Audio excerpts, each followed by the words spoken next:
जिसकी सैलरी आप लाखों रुपए में आप उसकी सैलरी पा सकते हैं, पूरे विश्व में उसकी डिमांड रहती है। ना ही सिर्फ छत्तीसगढ़ या आप धमतरी या फिर आप भारत के हैं, ना मैं रख सकता हूं। लेकिन आप मुझसे जो जो पूछेंगे मैं उसके बारे में आपको बताऊंगा, और कुछ ऐसी नई फील्ड के बारे में भी आपको आज बताऊंगा कि यहां पर भी आप अपने करियर ऑप्शन का प्लान कर सकते हैं। कौन कौन से क्लास के हैं हम यहाँ पर?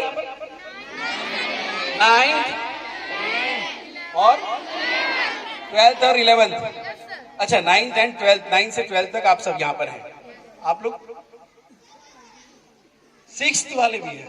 गुड, बहुत अच्छा समय है आपके लिए। छोटी सी स्टोरी से मैं अपनी बात को आगे बढ़ाता हूं, वो ध्यान से सुनिएगा। और मेरी छोटी सी कमजोरी है, जीतेंगे हम, जीतेंगे हम, जीतेंगे हम। बहुत धीरे आ रही है। जीतेंगे हम। नंदू एक 4 साल का था। नंदू जब 4 साल का था तो वो सोचता था कि जब मैं स्कूल जाऊंगा तो मैं खुश होऊंगा। नंदू कितने साल का था? क्या सोचता था? हाँ, जैसे मैं ये बात कर रहा हूं आपको पूरे वर्ड वैसे याद रखने रहेंगे। तैयार हैं आप लोग? जीतेंगे हम। नंदू 4 साल का था तो वो सोचता था कि जब मैं बड़ा होऊंगा तो मैं स्कूल जाऊंगा।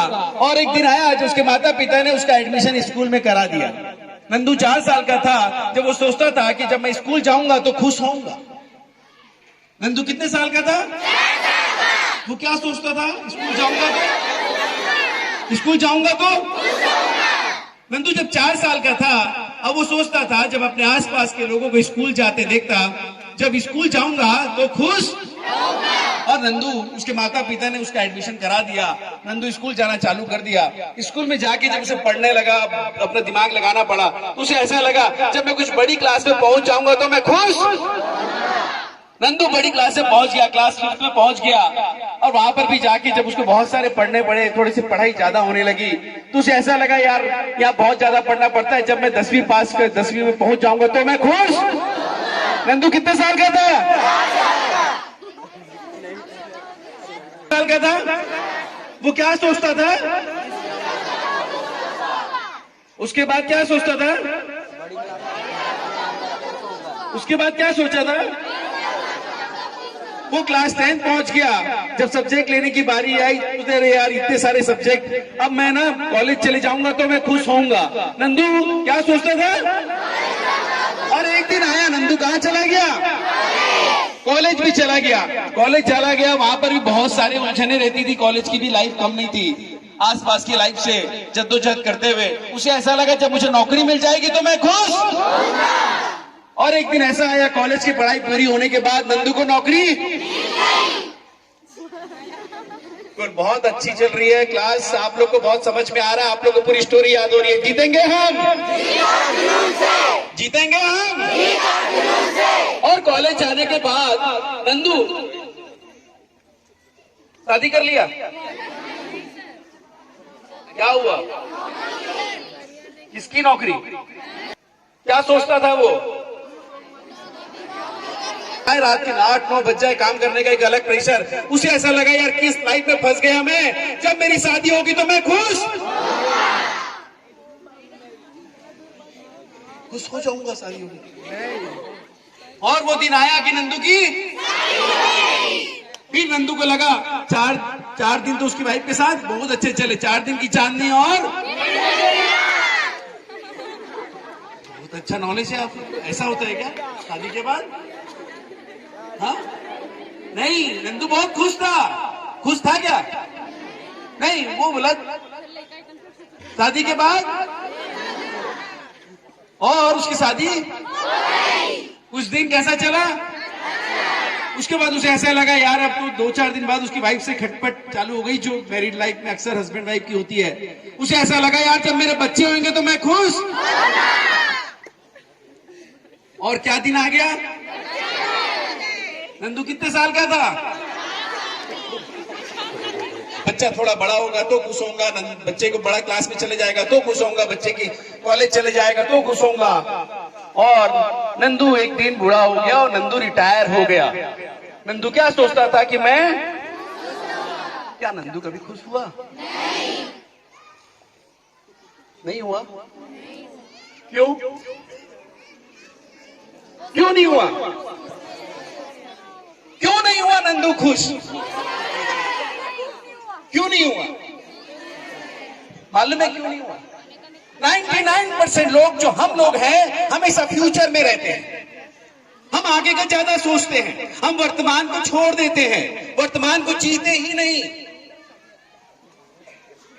आप जिस क्लास में है ना, वो आपकी पढ़ाई आपको बड़ी टफ लगती है, बड़ी कठिन लगती है। अरे क्या पढ़ रहे हैं हम, क्या ये लाइफ में काम आने वाली है? आप फ्रेंड्स आपस में बात करते हैं, इतना इतना पढ़ाते हैं हमको। क्या पढ़ाते हैं? क्या क्या सब्जेक्ट पढ़ते हो? ये साइंस कभी काम आएगी, ये मैथ्स कभी काम आएगा, ये सोचते हैं आप? फिर ज्यादा होता है तो अपने आप को तसल्ली देने के लिए बोलते हैं हमारे मम्मी पापा तो कम पढ़े लेकिन फिर भी तो कहां पहुंच गए। ऐसा ही है, हम वर्तमान में नहीं रहते हैं और भविष्य के बारे में सोचते हैं।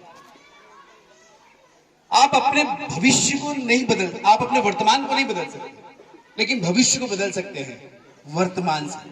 अपने वर्तमान में अपने आप को बदल के आप अपना भविष्य बदल सकते हैं। फ्यूचर में ना रहे। वर्तमान में ज्यादातर बच्चे, बहुत सारी क्लास लेने के बाद एक चीज समझ में आई कि ज्यादातर बच्चे फ्यूचर में रहते हैं। वो मालूम है, वो जो मोबाइल है, जानते हैं ना मोबाइल क्या होता है? आपको चाहिए ना? चाहिए ना? चाहिए बोल रही है। हाँ?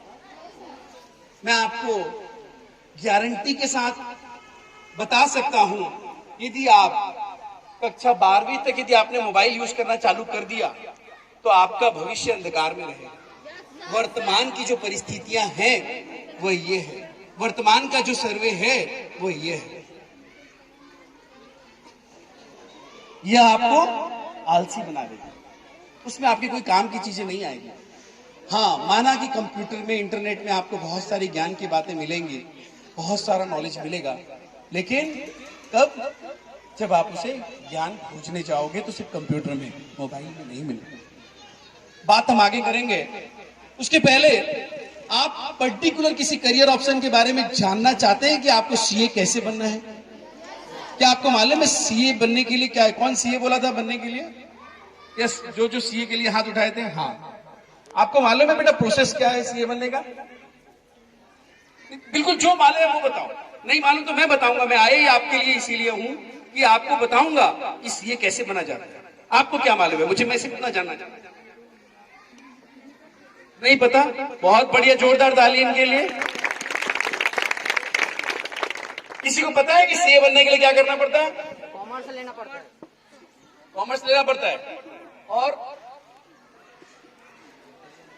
नहीं, आपकी जो जानकारी है मुझे पता है, मैं आपकी जानकारी को और दुरुस्त करूंगा। यस, क्या करना पड़ता है सीए बनने के लिए? कॉमर्स लेना कहीं जरूरी नहीं है कि आप कॉमर्स लोगे तो ही सीए बनोगे। सबसे पहले अपने दिमाग से इस बात को हटा दीजिए। आप मैथ्स भी लेते हैं या कॉमर्स लेते हैं, दोनों भी लेते हैं सब्जेक्ट, तो आप चार्टर्ड अकाउंटेंट बन सकते हैं। सीए का मतलब होता है चार्टर्ड अकाउंटेंट। बहुत पढ़ाई करनी पड़ती है चार्टर्ड अकाउंटेंट बनने में, और पूरे भारत की 3 ऐसी ऑर्गेनाइजेशन हैं जिसमें रिजर्वेशन लागू नहीं होता, आरक्षण लागू नहीं होता। उसमें अपने टैलेंट के दम पे ही बनना पड़ता है। बाकी ऐसी कोई फील्ड नहीं है कि जिसमें रिजर्वेशन नहीं रहता। वो है 3 चीजें हैं। एक सीए चार्टर्ड अकाउंटेंट, जिसको हम चार्टर्ड अकाउंटेंट जिसको हम सीए के बारे में बोलते हैं, कि जो आर्थिक अन्वेषण करते हैं। दूसरा है कंपनी सेक्रेटरी। हर कंपनी को एक कंपनी सेक्रेटरी की जरूरत होती है। वैसे इंस्टीट्यूट ऑफ कंपनी सेक्रेटरी से आप एग्जाम पास करते हैं, उसके एग्जाम्स को फाइट करते हैं तो आप कंपनी सेक्रेटरी बन सकते हैं। वहां पर भी रिजर्वेशन नहीं होता। एक होता है ICWA, institute of cost and works accounts of India. ये 3 फील्ड ही ऐसी है जिसमें रिजर्वेशन नहीं लगता, लेकिन इसमें पढ़ने के बाद आपका भविष्य बहुत ऊंचा रहता है। हर तरीके के आपको सीए मिलेंगे जो आपको लोकल में भी काम करते हैं और बड़ी बड़ी ऑर्गेनाइजेशन में भी काम करते हैं। चार्टर्ड अकाउंटेंट बनने के लिए आपको सबसे पहले उसकी 12th के बाद फाउंडेशन का एग्जाम देना रहता है। जीतेंगे हम, जीतेंगे हम। सीए फाउंडेशन का एग्जाम, सीएस फाउंडेशन का एग्जाम और आईसीडब्ल्यू फाउंडेशन का एग्जाम जब आप देते हैं, वो फाउंडेशन का एग्जाम क्लियर करने के बाद आप उसकी परीक्षा में जाते हैं। उसमें 2 पार्ट होता है, एक इंटर और एक फाइनल। इंटर में आपके 8 सब्जेक्ट होते हैं, फाइनल में 8 सब्जेक्ट होते हैं। 2 ग्रुप में वो डिवाइड होता है, 4-4 के ग्रुप में, first group second group, final का भी first group second group 4-4 subject में होता है। और उसमें आपको पास होने के लिए अधिकतम 50% मार्क्स की आवश्यकता होती है। उसमें आपका कंपटीशन आपके खुद से होता है, उसमें कोई रिजर्वेशन नहीं होता है। ये बहुत अच्छी फील्ड है, इसमें आप करियर ऑप्शन बना सकते हैं। एक सीएस, सीएस और आईसीडब्ल्यूए की एक साधारण नॉर्मल सैलरी, जब आप एक बेसिक सैलरी की बात करेंगे तो लगभग हमारे भारत में 70 से 80 हजार रुपए की 50 हजार प्लस से 70-80 हजार की एक एवरेज सैलरी आती है। और आपकी टैलेंट और एक्सपीरियंस के दम पे आप अपनी सैलरी को लाखों और करोड़ों में बदल सकते हैं भविष्य में आपके नॉलेज के हिसाब से। इसके बारे में और डिटेल नॉलेज आपको चाहिए, मैं आपको अपना नंबर दूंगा।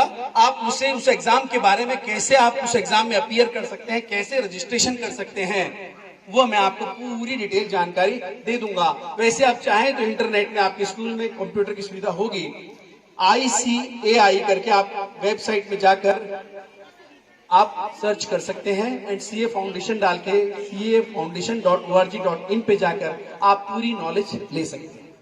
जीतेंगे हम, जीतेंगे हम। एक बच्चे ने कहा था कि मुझे एग्रीकल्चर की फील्ड में जाना है, कृषि के क्षेत्र में जाना है। मैं अप्रिशिएट करता हूं कि हम ग्रामीण क्षेत्र में रहते हैं और आपने कृषि को ही अपना क्षेत्र चुना। मैं उस बच्चे को बहुत बहुत उसके उज्जवल भविष्य की शुभकामनाएं देता हूं। कृषि के क्षेत्र में कितनी संभावनाएं हैं, अपार संभावनाएं, क्योंकि ये एक ऐसा प्रोडक्ट है, आप देखेंगे पूरा विश्व यदि मंदी से गुजर रहा है, लेकिन फिर भी हमारे भारत देश की आर्थिक स्थिति बहुत सुदृढ़ है। उसका एकमात्र कारण है कि आज भी हमारे भारत में 85% जो पॉपुलेशन है वह एग्रीकल्चर पे आधारित है। एग्रीकल्चर उनका बेस है। सिर्फ 10-15% है जिनको आप उद्योग या जॉब के क्षेत्र में होंगे। 85% हम भारतीय कृषि पे आधारित है और हमारे यहाँ का उत्पादन पूरे विश्व में निर्यात होता है। और हम पहले तो हम छत्तीसगढ़ को धान का कटोरा कहा जाता था। वर्तमान में पैदावार इतनी तेजी से बढ़ रही है कृषि के क्षेत्र में, शायद अब वो कटोरा नहीं बोल के बाल्टी या जो भी बड़ी चीज बोल सकते हो आप, बड़ी कढ़ाई, जो भी, पहले धान के कटोरे के रूप में हम जाने जाते हैं। ऐसा ही है, जीतेंगे हम। कॉलेज है जो 70 ऐसे कॉलेज है जहाँ पे आप एडमिशन ले सकते हैं। उसमें भी लेने के लिए आपको एक कॉम्पिटिटिव एग्जाम फाइट करनी पड़ती है। और एग्रीकल्चर पे आपको सिर्फ ऐसा नहीं कृषि करना ही सिखाया जाता है, उसमें आपका होता है एग्रीकल्चर इंजीनियरिंग, वानिकी, उद्यानिकी विज्ञान, गृह विज्ञान, वानिकी विज्ञान, रेशम उद्योग भी एग्रीकल्चर में आता है, कृषि इंजीनियरिंग। कृषि में इतनी सारी टेक्नोलॉजीज आ गई हैं कि आप पूरी की पूरी कृषि पद्धति आप ऑटोमेशन बेस पे कर सकते हैं। वर्तमान में हम जूझते हैं कि हमें लेबर नहीं मिल रहे हैं, लेकिन आप ऐसी ऑटोमेशन फील्ड में जा सकते हैं कि उसमें अपनी टेक्नोलॉजी, उसमें एक इंजीनियरिंग होता है, कृषि इंजीनियरिंग। वैसी होती है डेयरी इंजीनियरिंग। पूरे इंडिया में, भारत में डेयरी इंजीनियरिंग का कोर्स होता है। फूड टेक्नोलॉजी, हर जितनी भी फूड की कंपनियां हैं, जितने 5 स्टार होटल हैं, जितने बड़ी होटल हैं, उनको एक फूड टेक्नोलॉजिस्ट रखना पड़ता है। ये FSSAI का नियम है कि एक फूड टेक्नोलॉजिस्ट, इस फूड टेक्नोलॉजिस्ट यदि आप बनते हैं, वो भी कृषि पे आधारित होता है। कृषि विश्वविद्यालय, कृषि महाविद्यालय में इसके कोर्स संचालित होते हैं। यदि वहां पर आप फूड टेक्नोलॉजिस्ट का कोर्स करते हैं, मिल जाए, अच्छे टीचर हमें पढ़ाने के लिए मिल जाए। शहर में ऐसा होता है कि आप घर से निकलिए और आपके लिए कोचिंग क्लासेस पूरी तैयार बैठी रहती है, लेकिन ग्रामीण परिवेश में दिक्कत ये है कि हम चाहकर भी जो चीजें पाना चाहते हैं वो हमें मिल नहीं पाती। जीवन में बहुत सी चीजों की कमियां मिलती। हम बहुत उदाहरण देते हैं कि फलाना आईएएस बोले ग्रामीण परिवेश में वो पढ़ा है, इतना बड़ा अधिकारी बन गया, तो भाई वो भी तो सरकारी स्कूल में रह के पढ़ा है। ये उदाहरण लोग देते आए हैं, लेकिन उस समय भी सुविधाओं का अभाव था, लेकिन प्रयासों में कमी नहीं थी, संघर्षों में कमी नहीं थी। और वास्तविक रूप से जिन लोगों ने जीवन की हर चुनौतियों को यदि स्वीकार करके अपने जीवन में उसे यदि उतारा है, वो व्यक्ति जरूर सफल हुआ है। इस बात का अनुभव भी मैंने अपने जीवन में किया है, इसलिए आपके सामने परोसने का प्रयास कर रही हूँ। राकेश जी बहुत अच्छी अच्छी बातें आपको बताएंगे और यकीन मानिए बोर होने वाला विषय नहीं है, क्योंकि ये आपके करियर से संबंधित है। और हंसते खेलते यदि जीवन की चुनौतियों को हमने अपना लिया, ठीक है, होता है दुख और सुख, जीवन के दो ही तो पहलू हैं, या तो दुख हो सकता है या तो सुख हो सकता है। कोई व्यक्ति नहीं कह सकता कि मैं सभी चीजों से खुश हूं या सभी चीजों से मैं दुखी हूं, क्योंकि सारी चीजें होते रहती हैं और सभी चीजों को हमको सहजता अपने जीवन में स्वीकार करना, अपने स्वभाव में लाना पड़ेगा। क्योंकि यदि आप कहेंगे मुझे दुख है, परेशानी है, मैं पढ़ नहीं पा रहा हूं या मैं पढ़ नहीं पा रही हूं क्योंकि मुझे अच्छे टीचर नहीं मिल रहे हैं, अच्छी कोचिंग नहीं मिल पा रही है, वो आपका एक पार्ट है। लेकिन सेकेंड पार्ट ये भी है कि अच्छा टीचर, अच्छा शिक्षक यदि जो चीज आपको परोस रहा है, क्या आप उसे अपना रहे हैं? यदि हम उसे अपना लेते हैं, निश्चित रूप से आप यकीन मानिए देने वालों की कमी नहीं है। आपको कहा जाता है ना, जीवन तो कार्यक्रम आयोजित किया गया, इसमें क्या उद्देश्य है समाज के शिक्षा? आज तहसील साहू समाज धमतरी एवं परिक्षेत्र लिमतरा के द्वारा हायर सेकेंडरी स्कूल गोपालपुरी में करियर गाइडेंस एवं मोटिवेशन टॉक शो का आयोजन किया गया। और इस कार्यक्रम का उद्देश्य है कि हमारे जो 10वीं 12वीं के बच्चे हैं आगे किस तरह से विषय का चयन करेंगे और अपना करियर किस दिशा में बनाना चाहते हैं, इसके लिए हमारे मोटिवेटर